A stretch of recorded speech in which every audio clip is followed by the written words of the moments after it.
what's up, Roxstars? It's Rox, and I am coming to you today with the review for Love and Hip Hop New York Season 7, Episode 10. So let's get to it, shall we? Alright, you guys, so first up, Drewski meets with Juelz Santana because he wants to pick his brain on how you supposed to fuck around on a woman without her getting mad at you. I guess Juelz, because he's had so much experience with the topic, he ain't with it no more. That's what he say. But I guess everybody considers him the hood counselor and likes to come to him for advice. And it's so funny because Juelz is just sort of like, I don't do that no more. Nigga just wants to stay clean. I don't want my name and no shit. He is just tired of it. All right. So when Drewski is telling him how he recorded his girl Sky, Juelz is like, yeah, that ain't never a good idea. When you start doing shit like that, it makes things worse. All you got to do is communicate with your girl. That's what Juelz has realized. He's got to tell him that he gonna fuck around. I guess Kimbella and Juelz, they seem to be in a good place right now. He actually seems like he's a good dude. I mean, on the show at least. I actually like Juelz, and I didn't really care for him too much beforehand. So see what a show can do. I guess it can be negative or positive. But anyway, Juelz is trying to tell him, yeah, you just need to be able to communicate better. Even Cameron comes and gives his 5 cents on the matter, even though he says that he didn't know that they was recording him on the show. Basically, their whole feeling is happy wife, happy life. And child, if that ain't the truth, I don't know what is. The wife always sets a tone in the house. Okay, it could be very good or very bad. It's just what it is. So Drewski says, you know what, I'm going to communicate with her then, and I'm going to tell her how she been tripping. So back at the house, Sky is mad. She confronts Drew because Drew thought it would be a good idea not only to record her going through his phone and going through his pictures and his videos and whatnots, but he thought it would be a good idea to post it on social media. Okay, and she's upset about it. Probably because her hair was fucked up. I was just like, girl, what is wrong with your damn cornrows? You couldn't get a fresh set, for the show. That shit was all fuzzy and everything. I was just like, oh, okay. She says, why would you do something like that? She didn't know. He was like, you shouldn't have been going through my shit. She was like, okay, but this is not the way to correct the problem. To post it on social media without me knowing. So she's mad at him. She's yelling at him. He's not yelling back at her because he says he respects the relationship. He respects her. He just wanted her to see how stupid she looked. That Drewski is...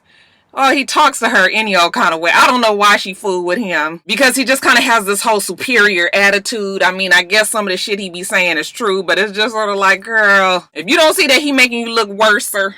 Okay, shout out the Future. I know something. So she's going on and on about him publicly humiliating her. And if he feels that this is the way to correct the problem, then they don't have anything. Okay, she's out of there. So now Drewski is real confused. He thought that this would handle it. He didn't realize that she would get so upset. Now he don't know what to do.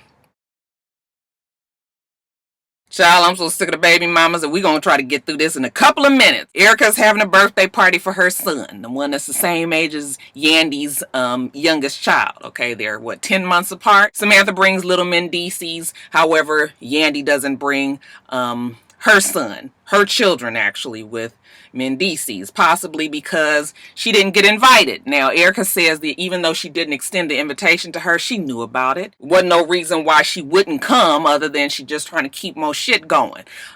Just sitting there thinking to myself, like, I mean, I guess it works the same way. Yandy went to Lil Mendici's party uninvited, right? So, I guess it would be the same situation with Erica here. Although, I mean, we got to give Yandy a pass a little bit. I mean, you didn't officially invite her. The blood is super bad between the two of you guys. I mean, I guess I could understand if I was Yandy why I wouldn't show up. But of course, it still makes it look worser.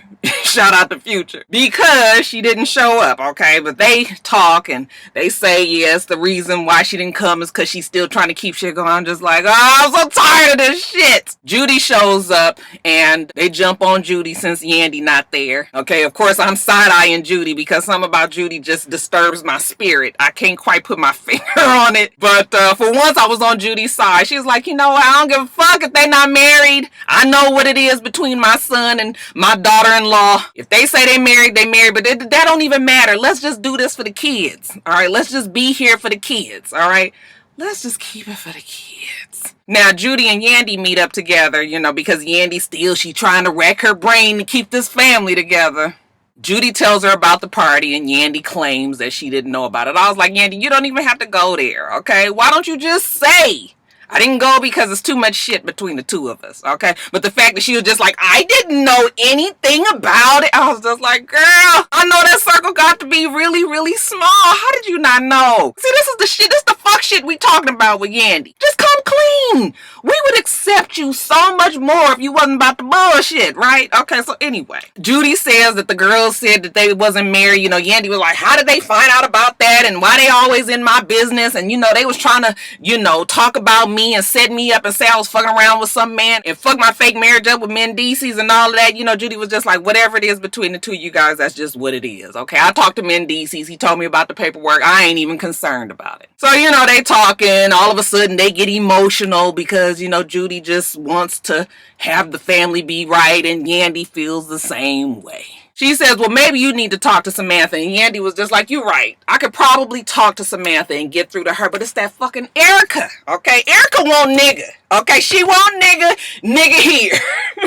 That's the only language that she understands. Yandy feels like she'll talk to Samantha and see if she can get anywhere from there. Now, Samantha, she gets a call from Mendices. Okay, when she answers the phone, first she's happy. Hey, what's happening? You know, Mendices lights into her about, you know, all that's going on while he in jail. I said, what?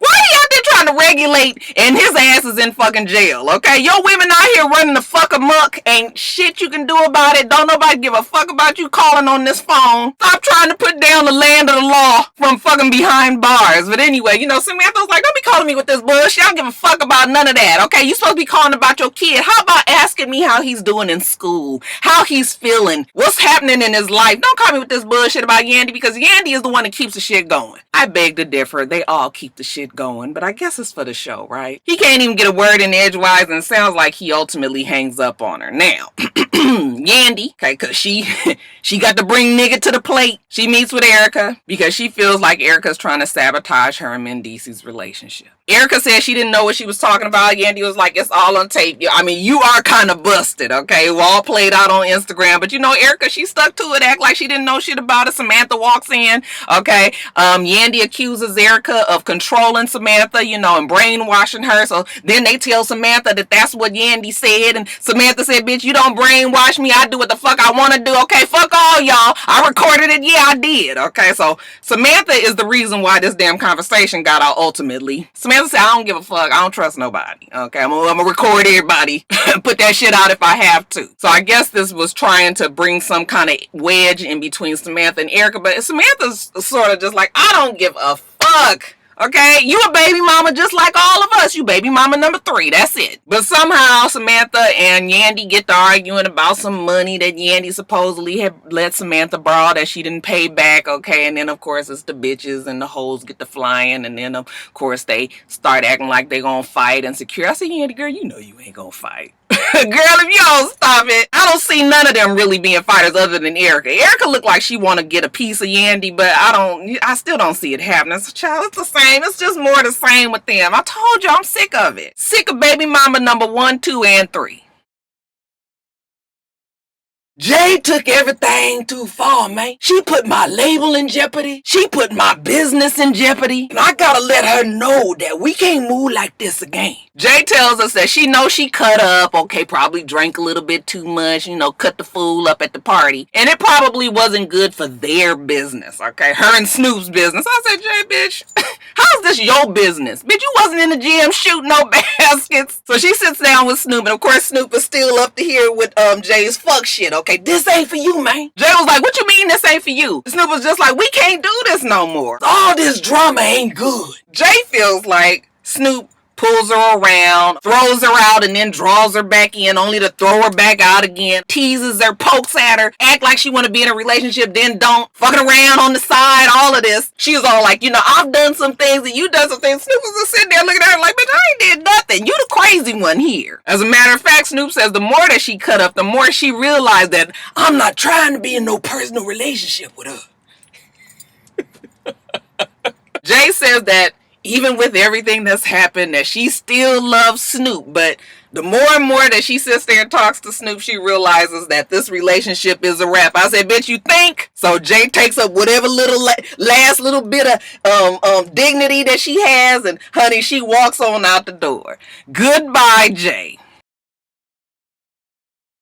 All right, you guys, so the DBD and the HHO, that would be the director of Baby Daddies and the head of whole operations. They go out looking at exotic cars. You know, Peter decides to take Rich out because he want to talk to him about fellow potential ex-Creep Squad member Cisco and all the shit that he's going through. Figured the cars would soften him up a little bit. So, you know, Peter was like, Creep Squad unite. I called this meeting to discuss the brotherhood, and the ho-ho ain't trying to hear it. Rich was like, I feel bad for the shit that's going on in Cisco's life, but that don't mean that he can act a fool all the time and say it's because this, that, and the other. Fuck, we all got problems. You got shit going on just like I do. He did this shit last year. Now he got this shit going on again. I said, you right, ho-ho. That's exactly what he did. How many times are we supposed to forgive his ass? Peter says, but you know about the addendum 8 to Article 108, right? That, you know, you have a one-on-one conversation with excommunicated member and then you move on from there. You know, I think you guys need to sit down, have this last one conversation. Skipping over to Major Galore, she wants this spot on the Powerhouse stage. I said, Mona, bitch, I know you ain't got this child practicing in no church. What kind of blasphemous malarkey is this? I was just like, Lord, what is happening here on this show, Mona? Bitch, I know you're not selling out like that. You won't sell your soul. How you gonna have this girl up in church singing this kind of foolishness in the Lord's house? Oh, I was so disappointed. I was just like, this is such in bad taste. What church let them record this kind of foolishness in there? You can't be up here praising the Lord on one day and up here humping on the damn stage the next. I'm sorry, I had a problem with that. Yeah, I'm getting off track. Let me get back to, you know, Major Galore singing some old bullshit. Okay, some old mew mew pew pew bullshit that these new girls sing nowadays. Who should be there but Cisco? Cisco the monster with his big head. I believe one of my subscribers said that his head looked like a hot dog. Cisco say he just want to see what she got going on. So after she finished practicing, he talks to her and she said, yeah, I got this deal going on with the Gwen God. Cisco's eyebrow goes up. Not the CEFN. Yeah, I knew that they was working together. Okay, but I don't give a fuck. Because he ain't even really no real Creep Squad member. I feel like Major Galore is fair game and I'm going to see if I can work with her too. While he's there though, he feels that he got to teach Mariah Lynn a lesson. So he get to telling her about some shit, that how he helped Mariah Lynn. She was broke and that he had to put food in her damn refrigerator. I was like, fuck, Mariah Lynn trying to take care of fucking 5 people. I know this damn Love and Hip Hop salary don't stretch that far. These few little mixtapes and shit that she put out, what's wrong with a bitch needing a little help? And how you gonna try to help her one minute and then go tell her business the next? I tell you, that Cisco is something special. You gonna call her bony ass. I was like, well, she is bony, but still, that ain't the point. Now, the night of the battle for the Powerhouse stage, like I said, we got Major Galore and Mariah Carey. Mariah Lynn, the Gwen God is there. He's excited. He says he's gonna make this whole thing work, and whoever wins this is going on to the Powerhouse stage. Major Galore gets up there and, you know, she messes up. She actually stops and is like, can we start over? I said, girl, you ain't learned shit from Beyonce. You don't never stop. Once she gets through that, then Mariah Lynn gets up there with her song. I'm up in the club like Tata. I am such a leggy make monsters gaga. Hotter than Nevada. Where the Cindy Lauper. Running in me markets like a Central Park Jagger. Okay, I guess that's the whole Nicki Minaj eye on the end, bitch. High heels. Louis bags. Money on my mind. Papa tags. I was like, bitch, you better sing it. Shit. When the shit is over, everybody don't look too convinced. To me, neither one of them is worthy of being on the Powerhouse stage. Like I asked you guys last week, did they even make it up there, either one of them? Anyway, when it's over, DJ Excited Self says he not really sure.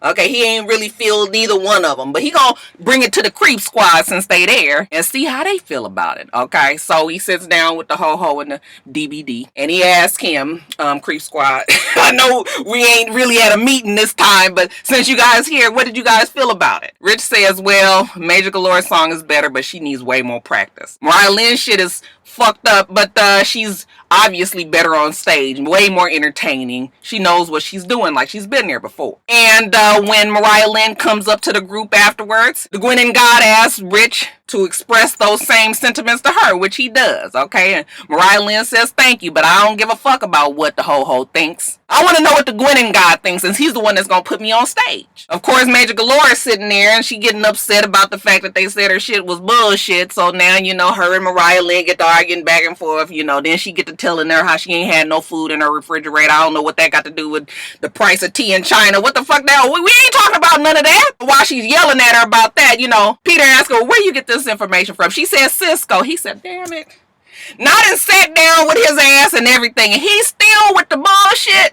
Okay, I can't even argue his point no more. He gonna lose this spot in the creep squad though. So of course it escalates, you know, Major Galore, or Minor Gahor as Mariah Lynn calls her. She throws some water on Mariah Lynn, and honey, you don't do that to Mariah. She jump up, try to get to the girl, but did you guys see her grab that wig? I was like, bitch, don't lose your cap now. Now, because of the big dust up, you know, the Gwen and God meets with Mariah Lynn and, you know, Major Galore. Once again, he got to fix this problem. God damn it, we got to get this together. How are we going to be Gwenning if you guys can't get it right? So they sit down, and again, it don't go well. You know, Mariah Lynn said, the bitch threw water on me. That's a problem right there. Major Galore said she looked hot, so I was trying to cool her down. Mariah Lynn was like, bitch, well, if I look hot, bitch, you look hot too. She pull out her water bottle and she throw it across the thing. Most of it hit Excited Self. And he like, wait a minute. Of course, security breaks them up. They don't never really get to each other because they this long ass table. But he finally get them to calm down again, and he's just like, I need you to apologize. She apologizes. Major Galore apologizes. Okay. Now that we got that on the table, Major Galore tells her how Cisco told her about the shit. That's when the Gwen and God had to put his CEFN, chief executive fuck nigga, hat back on. And he was just like, see, this, what the fuck? Why is it always Cisco that comes in the middle of the problems? Major Galore realizes that Cisco just used her just to get back at the CEFN. So Excited Self says, yeah, you know what? It's all good. It's all good. We're going to be one big happy family here. We ain't going to let that nigga come in between us.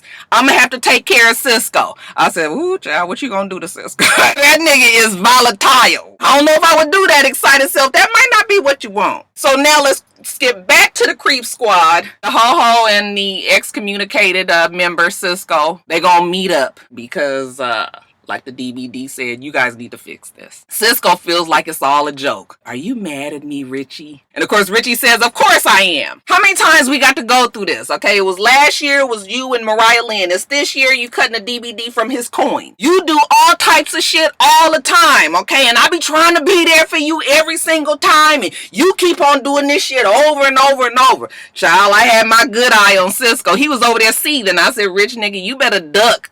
Shit. That motherfucker looked like he was about to go off on Richie. I wasn't really sure what was gonna happen. I was like, now you know that's the ho-ho. You better respect him as that. But no. Cisco switched it up. And again, here he go with the sob story. He got a lot of shit going on, and Richie know that. And he's sorry that he acted goddamn fool. He don't know what to do with himself. Okay, but he expect them to be able to pick him up and catch him whenever he falls. All right, and Richie was just like, no, this ain't how it worked though. Cisco says, don't judge me because you got shit going on in your life too. You a flawed human being just like me. And Richie was just like, yes, I'm flawed, okay, but I can't allow you to drown me. I can't allow you to drown me, Cisco. I was just like, where is this conversation going exactly? Are we still Creep Squad members? Is we lovers? Child, it was so gay. Okay, let me not say that because y'all be upset with me lately with my gay comments. Let me say that both of these gentlemen were very secure in their manhood. Shit went real different real quick. Richard was like, what am I supposed to do with you, Cisco? He grabs his head, he kisses him on top of his head. I was just like, okay. Then he grabs him, and then he hugs him, you know, Cisco, you know, lays his head on his shoulder. It was all very strange.